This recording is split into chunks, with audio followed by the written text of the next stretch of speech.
Rasulullah Shallallahu Alaihi Wasallam bersabda, "Keluarkanlah kain lap tangan dari rumah kalian, karena ia tempat tinggal setan laki-laki dan tempat duduknya." Assalamualaikum warahmatullahi wabarakatuh.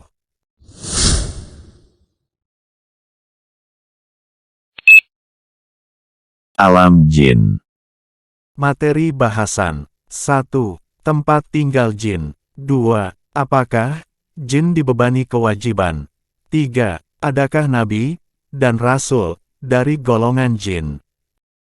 Tempat tinggal jin. Biasanya, jin berada di tempat-tempat yang kotor, seperti tempat sampah, tanah becek, dan kamar mandi. Karena itu, salat tidak diperbolehkan di kamar mandi, atau kakus, kandang unta, dan lain sebagainya, karena semua itu merupakan tempat tinggal setan. At-Tirmidzi, An-Nasai, dan Ibnu Majah mentakhrij dari Zaid bin Argam bahwa Rasulullah Shallallahu Alaihi Wasallam bersabda, "Sesungguhnya tanah becek ini biasa didatangi jin. Jika salah seorang di antara kalian memasuki kamar mandi, hendaklah dia mengucapkan, 'Ya Allah, aku berlindung kepadamu dari setan laki-laki dan setan perempuan.' Jika orang yang masuk ke kamar mandi atau kakus mengucapkan doa itu, maka setan tidak dapat melihat auratnya." Ibnu Sunni mentakhrij dari Anas bahwa Rasulullah Shallallahu Alaihi Wasallam bersabda, "Sesungguhnya tempat yang becek ini suka didatangi jin. Jika salah seorang di antara kalian masuk kamar mandi, hendaklah dia mengucapkan Bismillah." Keterangan riwayat ini doif, sebagaimana yang disebutkan Al-Albani di dalam Daiful Jamik Esh-Sagir, nomor 6098. Ahmad, At-Tirmizi, dan Ibnu Majah mentakhrij dari Ali bin Abu Thalib bahwa Rasulullah Shallallahu Alaihi Wasallam bersabda, "Tabir antara mata jin dan aurat-aurat Bani Adam, jika salah seorang di antara kalian masuk kamar mandi, ialah jika dia mengucapkan Bismillah." Keterangan As-Suyuti menyebutkan hadis ini di dalam Al-Jamik Esh-Sagir, dan dia menghasankannya. Tapi, At-Tirmizi mengatakan bahwa hadis ini gharib dan isnadnya hanya diketahui dari jalan ini saja, di samping tidak kuat. Al-Bukhari dan Muslim mentakhrij dari Anas, dia berkata, jika Rasulullah Shallallahu Alaihi Wasallam ke kamar mandi, maka beliau mengucapkan, "Ya Allah, aku berlindung kepadamu dari setan laki-laki dan setan perempuan." Said bin Mansur menambahi di awalnya dengan ucapan Bismillah. Abu Bakar bin Abu Daud mentakhrij di dalam Kitabul Waswasah dari Ibrahim, dia berkata, "Janganlah kalian kencing di mulut saluran air, karena jika dari sana muncul sesuatu atau muncul jin, akan sulit pengobatannya." At-Tabrani, Abu Syekh, dan Abu Nuaim mentakhrij dari Bilal bin Al-Harits, dia berkata, "Kami singgah bersama Rasulullah Shallallahu Alaihi Wasallam di suatu tempat saat kami mengadakan perjalanan jauh. Lalu beliau beranjak untuk buang hajat. Aku datang sambil membawakan tempat air bagi beliau.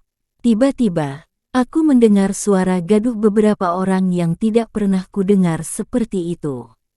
Aku bertanya, 'Wahai Rasulullah, aku mendengar di dekat engkau suara gaduh yang tidak pernah kudengar seperti itu.'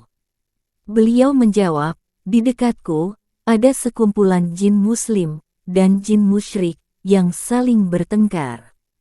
Lalu, mereka meminta kepadaku untuk menempatkan mereka.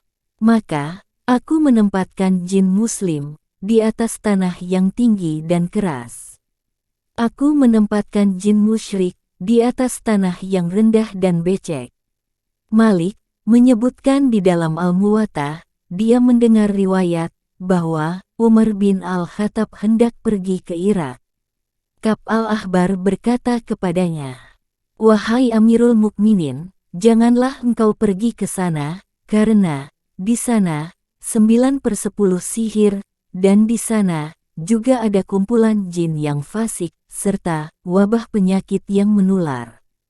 Keterangan hadis ini disebutkan As-Suyuti di dalam Al-Jami' Asy-Shaghir, nomor 293. Menurut Al-Asdi, ini hadis mungkar. Kami katakan, Ad-Dailami, mentahrid dari Jabir, dia berkata, Rasulullah Shallallahu Alaihi Wasallam bersabda, "Keluarkanlah kain lap tangan dari rumah kalian, karena ia tempat tinggal setan laki-laki dan tempat duduknya."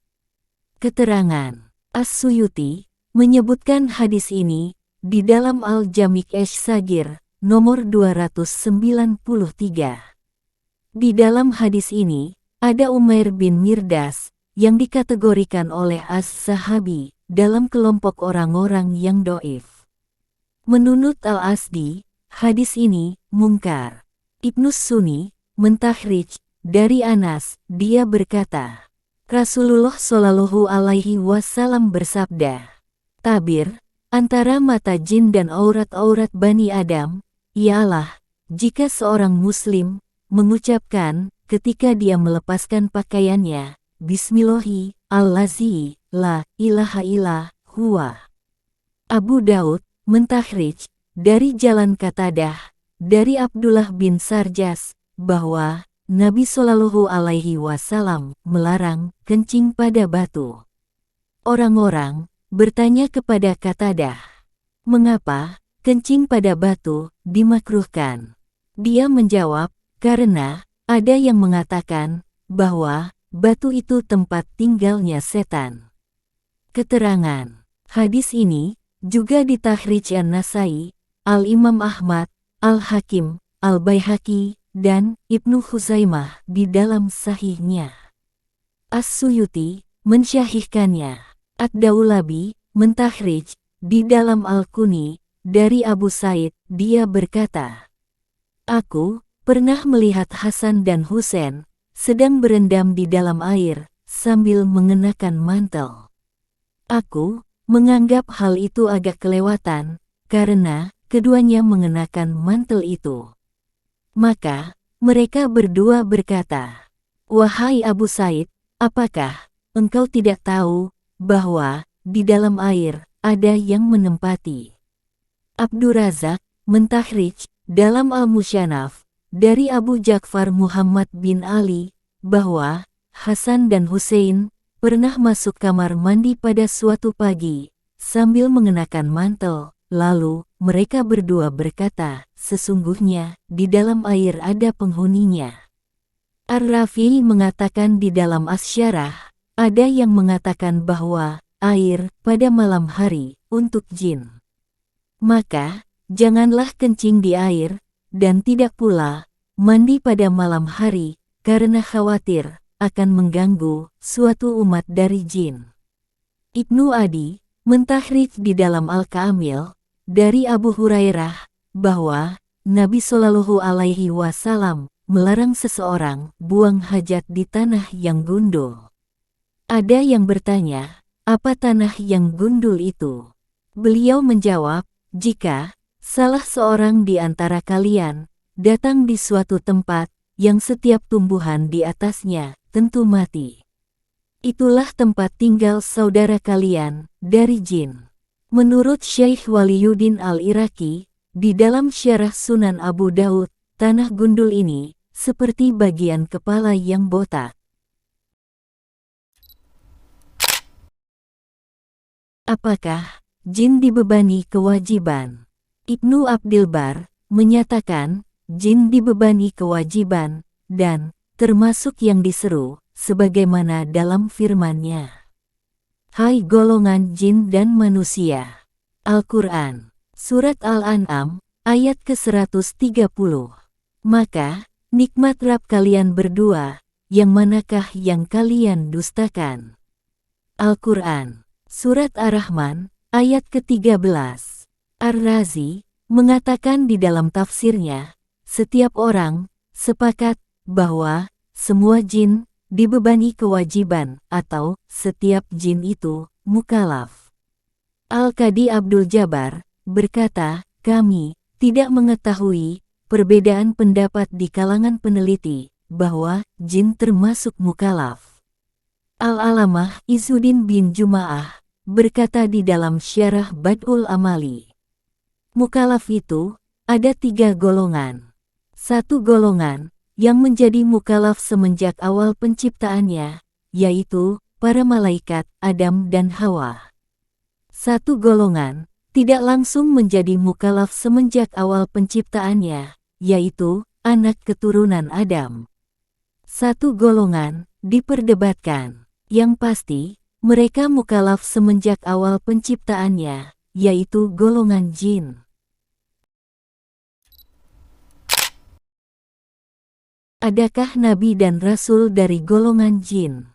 Jumhur ulama dari kalangan salaf dan khalaf sepakat bahwa tidak ada rasul dan nabi dari golongan jin, begitu pula yang diriwayatkan dari Ibnu Abbas, Mujahid, Al-Kalbi, dan Abu Ubaid. Kami katakan, Abdul bin Humaid, Ibnul Munzir, dan Ibnu Abi Hatim mentahrijh dari Mujahid tentang firman Allah. Hai golongan jin dan manusia, apakah belum datang kepada kalian rasul-rasul dari golongan kalian sendiri? Al-Quran, Surat Al-An'am, ayat ke-130. Dia berkata, tidak ada rasul dari golongan jin. Rasul hanya dari golongan manusia, bukan dari golongan jin. Lalu dia membaca ayat. Ketika pembacaan telah selesai, mereka kembali kepada kaumnya untuk memberi peringatan. Al-Quran, Surat Al-Ahqaf, ayat ke-29. Ibnul Munzir mentahrijh dari Ibnu Juraij tentang firman Allah. Rasul-rasul dari golongan kalian sendiri. Dia berkata, artinya, utusan para rasul. Lalu, dia membaca ayat. Ketika pembacaan telah selesai, mereka kembali kepada kaumnya untuk memberi peringatan. Al-Quran, Surat Al-Ahqaf, ayat ke-29.